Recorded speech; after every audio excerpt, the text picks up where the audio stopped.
श्री राम जी ने बाली को छिपकर क्यों मारा? इसके पीछे का सबसे बड़ा कारण हनुमान जी ही थे। आखिर ऐसा क्या हुआ था कि श्री राम जी को बाली को छिपकर मारना पड़ा? और क्या श्री राम जी भी डरते थे कि अगर वो बाली के सामने गए तो बाली उनकी आधी शक्ति हर लेंगे और कहीं बाली उन्हें हरा न दे? और इस कहानी में हम ये भी जानेंगे कि क्या हुआ जब बाली ने हनुमान जी को युद्ध के लिए ललकारा। तो चलिए शुरू करते हैं आज की कहानी। कथा में आगे बढ़ने से पहले बाली के बारे में कुछ बातें आपको जान लेना चाहिए। कथाओं में ऐसा कहा गया है कि बाली इंद्र के धर्मपुत्र थे और इंद्रदेव से ही उन्हें एक अजेय माला मिली थी जिसे पहनकर बाली की शक्तियां 1000 गुना बढ़ जाती थीं।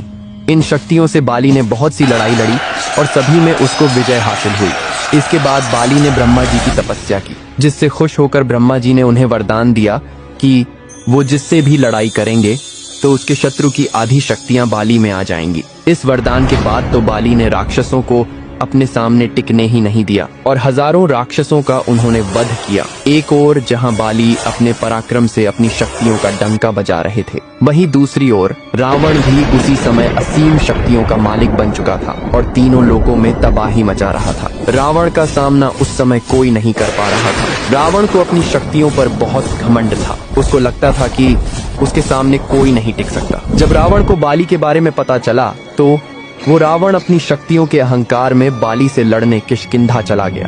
पर रावण को ये नहीं पता था कि बाली के सामने जाने पर उसकी आधी शक्तियां बाली में समा जाएगी और रावण किष्किंधा में जाकर बाली को लड़ाई के लिए ललकारने लगा। रावण की ललकार सुनकर बाली बाहर आ गया, जिसके बाद रावण ने बाली को युद्ध के लिए चुनौती दी। बाली ने रावण की चुनौती स्वीकार कर ली और इसके बाद दोनों में भयंकर युद्ध शुरू हो गया। लेकिन बाली को मिले वरदान के कारण रावण की आधी शक्तियां बाली में समा गईं, जिससे बाली ने रावण को युद्ध में हरा दिया।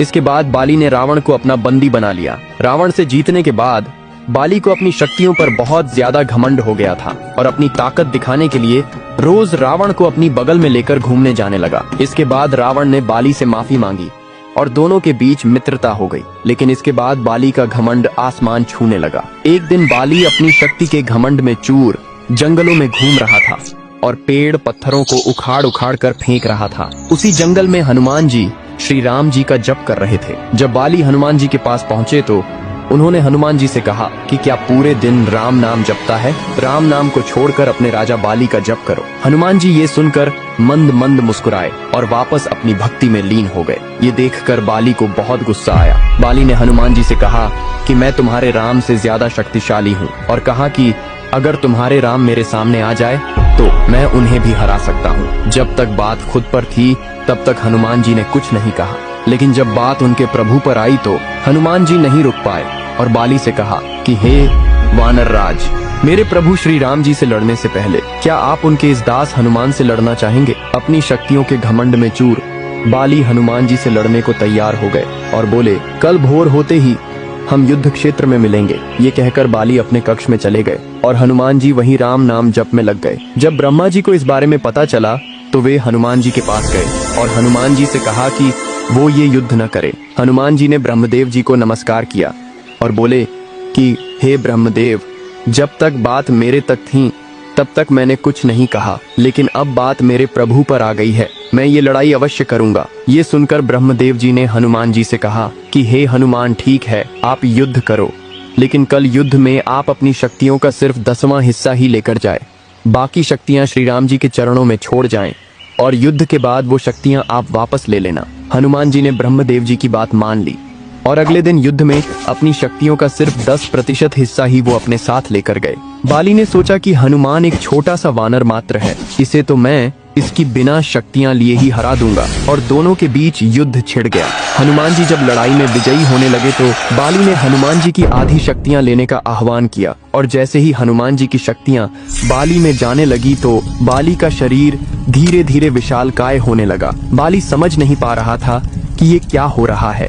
बाली का शरीर फटने को हो रहा था। बाली को ऐसा लग रहा था मानो उसके शरीर के अंदर ज्वालामुखी फटने वाला हो। और अभी तो बाली ने हनुमान जी की शक्तियां लेना बस शुरू ही किया था, जिसे वो झेल नहीं पा रहा था। बाली बेहोश होने ही वाला था कि तभी ब्रह्मदेव जी बाली के सामने आए और बोले कि बाली, अगर अपनी जान बचाना चाहते हो तो हनुमान जी की नजरों से बहुत दूर चले जाओ। ये सुनकर बाली वहां से भागने लगा। जैसे जैसे बाली हनुमान जी से दूर जा रहा था वैसे वैसे उसका शरीर ठीक होने लगा और जब वो हनुमान जी से बहुत दूर चला गया तो बाली ने ब्रह्मा जी से इसका कारण पूछा। ब्रह्मदेव जी ने बताया कि हनुमान जी की शक्तियां असीमित और अपार हैं। उन शक्तियों को सिर्फ हनुमान जी ही संभाल सकते हैं और मेरे कहने पर हनुमान जी इस युद्ध में अपनी शक्तियों का सिर्फ 10वां हिस्सा ही लेकर आए थे और उन शक्तियों के अंश मात्र से ही तुम्हारा ये हाल हो गया। सोचो, हनुमान जी अगर अपनी पूरी शक्तियों के साथ आते तो तुम्हारा क्या हाल होता। ब्रह्मदेव जी की बातें सुनकर बाली को अपनी गलती का एहसास हुआ और उसका घमंड चूर चूर हो गया।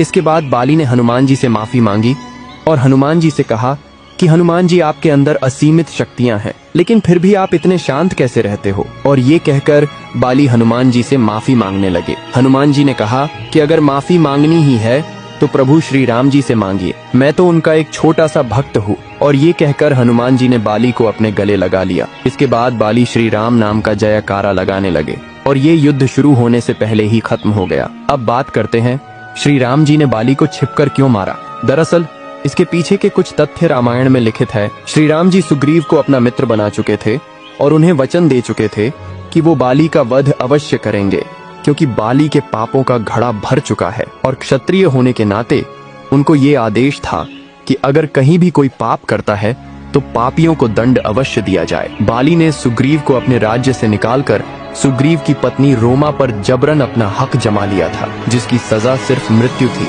और क्षत्रिय होने के नाते वो दंड श्री राम जी कैसे भी दे सकते थे। हालांकि दंड देने से पहले श्री राम जी ने सुग्रीव को बाली के पास एक आखिरी मौका देने के लिए भेजा भी था, लेकिन उसे बाली ने ठुकरा दिया था। श्री राम जी के कुल में एक प्रथा ये भी कि जब कोई जानवर पागल हो जाता है और मरने मारने पर उतारू हो जाता है तो उसका शिकार करना अनिवार्य हो जाता है। और बाली भी वानर प्रजाति से था जो सुग्रीव को मारने जा रहा था, इसलिए श्री राम जी ने बाली का शिकार किया और शिकार तो छुपकर ही किया जाता है। अब बात करते हैं आखिरी तथ्य की। अगर श्री राम जी बाली के सामने आ जाते तो बाली को मिले वरदान के अनुसार बाली श्री राम जी की शक्तियों को अपने अंदर लेने का प्रयास करते। और जैसा कि आप सब जानते हैं कि श्री राम जी के भक्त हनुमान जी की क्षण भर शक्तियों से बाली का शरीर फटने को हो गया था, तो श्री राम जी तो स्वयं नारायण भगवान थे और अगर ऐसा होता तो बाली उसी वक्त मर जाता। ब्रह्मा जी के वरदान की लाज रखने के लिए श्री राम जी ने बाली को छिप कर मारा था। तो बोलो जय श्री राम। और अगर आज की कहानी आपको अच्छी लगी हो तो लाइक, सब्सक्राइब और कमेंट जरूर करें।